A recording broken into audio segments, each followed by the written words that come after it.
Hai, apa kabar semua? Saya Suhartati Gondowiyarjo. Saya seorang radiation oncologist dari Rumah Sakit Cipto Mangunkusumo, Fakultas Kedokteran Universitas Indonesia. Assalamualaikum warahmatullahi wabarakatuh. Salam sejahtera dan salam sehat untuk kita semua. Perkenalkan, nama saya Sonar Soni Panigoro, dokter bedah onkologi, kelompok staf medis fungsional, Rumah Sakit Cipto Mangunkusumo, Jakarta.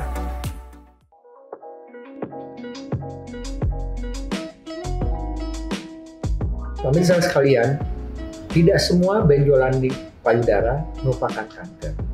Bahkan dari beberapa studi, misalkan kalau kita ambil ada 100 orang wanita dengan keluhan benjolan di payudara yang ternyata terbukti kanker, itu tidak lebih dari 10-15%. Jadi jangan takut dulu, periksalah dulu ke fasilitas kesehatan yang terdekat.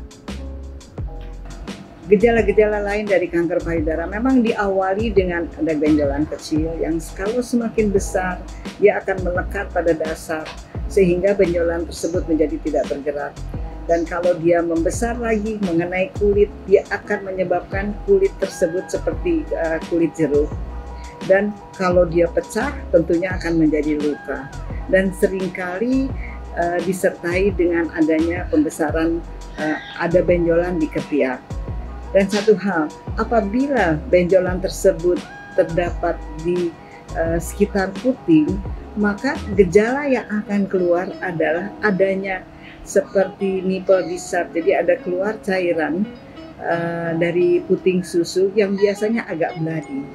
Jadi perlu diingat bahwa benjolan pada payudara tidak semua kanker payudara.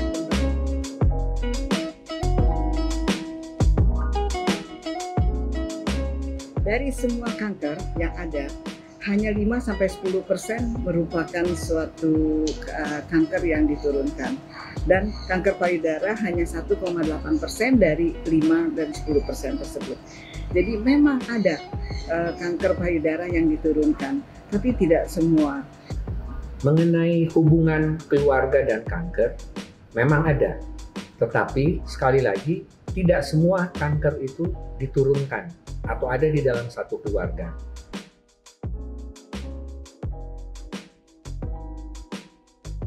Memang untuk pemeriksaan sedini mungkin membutuhkan alat yang mungkin khusus.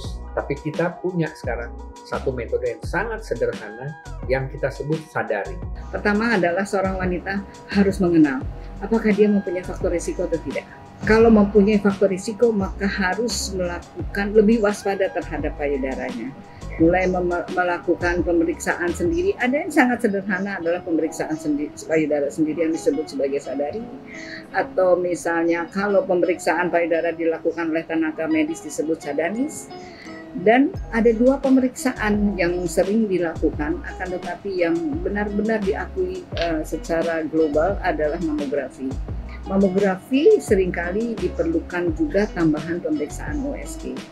Kalau seorang wanita merasa ada risiko di keluarganya, misalnya keluarganya ada yang kanker payudara pada usia muda, mulailah memeriksakan diri payudaranya lebih dini. Ada panduan dari American Cancer Society yang mengatakan bahwa kalau wanita dengan faktor risiko maka harus mulai memeriksakan secara rutin sebagai baseline mamografi pada usia 40 tahun dan setelah 45 tahun setiap tahun. Sedangkan kalau tidak mempunyai faktor risiko maka baseline dilakukan pada usia 45 tahun dan mulai dilakukan rutin setelah 50 tahun.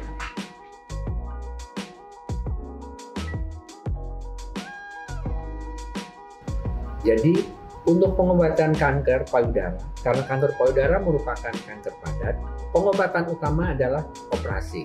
Nah, apabila misalkan nanti dari hasil pemeriksaan yang kita dapat, itu dibutuhkan pengobatan tambahan, bisa itu berupa radiasi atau penyinaran, kemoterapi, atau hormonal, ataupun terapi kombinasi.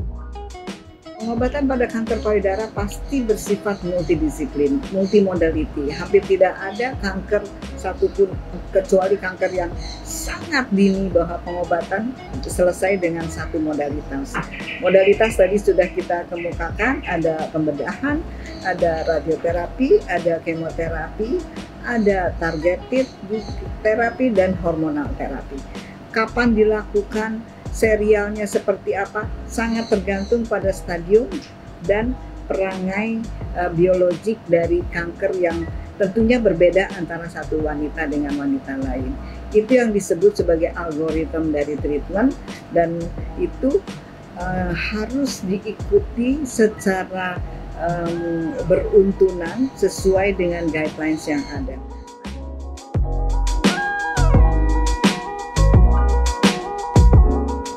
Untuk pengobatan operasi pada kanker payudara, ada beberapa jenis. Dan umumnya pengobatan pada kanker payudara atau operasi payudara ada dua. Pengobatan lokal untuk payudaranya dan pengobatan yang disebut regional pada kelenjar getah bening. Untuk pengobatan lokal pada payudaranya sendiri ada dua secara garis besar. Ada yang seluruh payudaranya kita ambil yang kita sebut mastektomi. Ada yang hanya sebagian payudara yang kita ambil yang kita sebut breast conserving surgery, yang kalau di Indonesia kan artinya operasi mempertahankan payudara sebagian.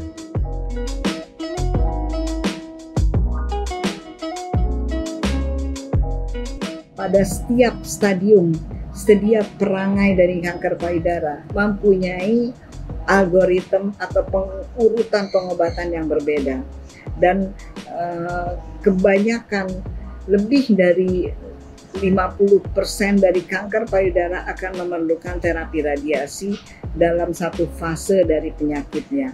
Memang tidak semua memerlukan terapi radiasi. Misalnya pasien yang sudah lanjut, sudah ada di mana-mana, maka radiasi masih bisa diberikan dengan tujuan yang kita sebut tujuan paliatif. Jadi terapi radiasi ada dua tujuan. Pertama adalah bagian dari pengobatan primer untuk tujuan kuratif, untuk tujuan kesembuhan. Yang kedua adalah pada kasus yang sudah sangat lanjut, misalnya ada di tulang atau misalnya payudaranya sudah menjadi suatu luka yang besar dengan bau yang kurang nyaman, ada perdarahan. Pada keadaan tersebut radiasi diberikan untuk menghilangkan gejala yang ada, yang disebut sebagai terapi paliatif atau simptomatik. Jadi dalam semua fase dari kanker payudara kebanyakan memerlukan terapi radiasi.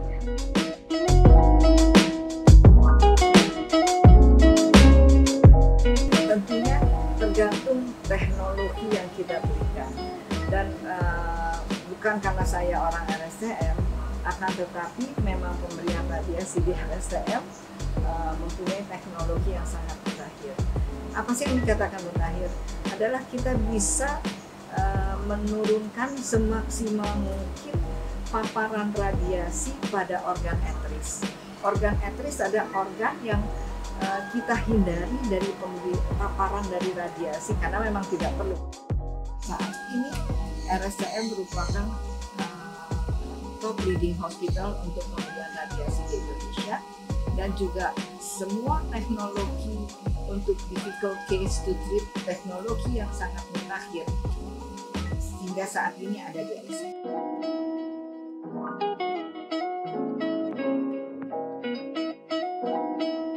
Kita tahu bahwa pengobatan kanker payudara itu merupakan satu pengobatan yang biasanya kombinasi, baik itu operasi, penyinaran, kemoterapi, hormonal. Apabila kita tidak tuntas melakukan pengobatan, tentunya mempunyai risiko. Dan risiko yang tentunya kita takutkan, selain dia bisa kambuh kembali di tempat asalnya, tapi yang kita takutkan bisa menyebar ke tempat lain sehingga pengobatan menjadi lebih sulit. Dan pengobatan berikutnya biasanya selain memerlukan pengobatan yang lebih agresif, juga hasilnya tidak terlalu baik dibanding pengobatan yang pertama.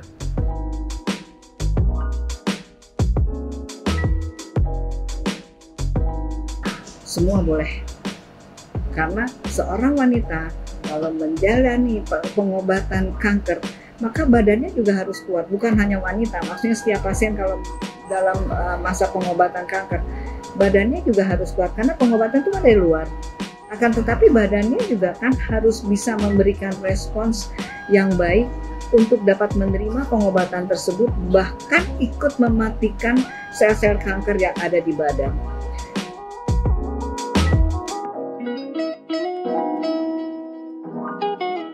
Pertama, tentunya perasaan kebas di daerah luka operasi. Yang kedua, yang agak lebih lama adalah perasaan yang tidak nyaman pada daerah ketiak. Kenapa?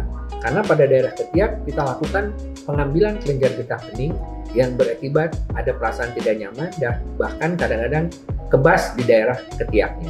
Tapi ini bukan sesuatu yang berbahaya, yang penting harus terus dilakukan latihan agar tidak menjadi kaku sendi di daerah ketiak.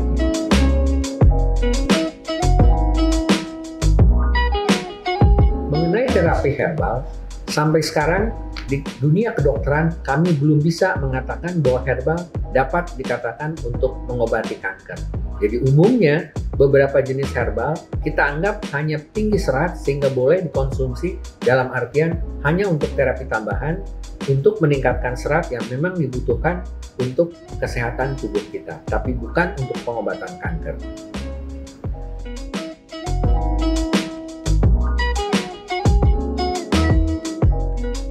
Salah satu clue yang penting dalam pengobatan kanker adalah multidisiplin.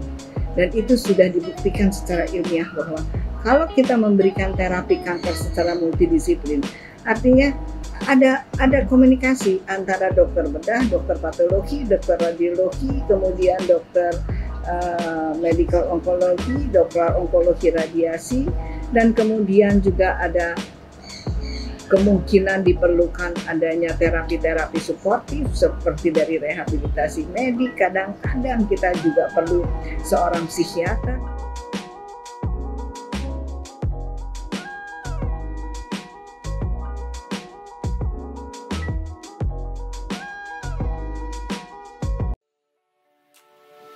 Ingatlah singkatan CERDIK.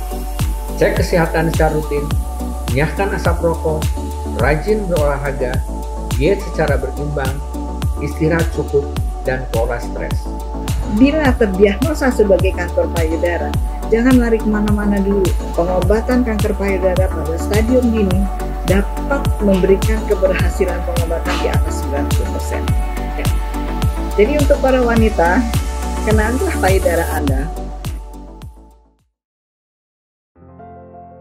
Sejak didirikan pada tahun 1919, Rumah Sakit Cipto Mangunkusumo merupakan rumah sakit yang terbesar dan terdepan dalam komitmen untuk memberikan pelayanan kesehatan yang paripurna bagi rakyat Indonesia. Semakin berkembangnya tantangan dalam penyakit tidak menular, Rumah Sakit Cipto Mangunkusumo berjuang untuk memberikan solusi terbaik dalam pengobatan kanker, menyediakan pengobatan dengan teknologi termutakhir untuk masyarakat.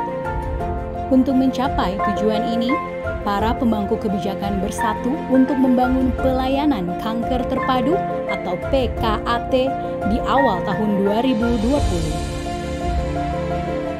Sebagai vonis terberat bagi manusia, kanker menjadi tantangan besar bagi penyedia pelayanan kesehatan maupun hidup pasien.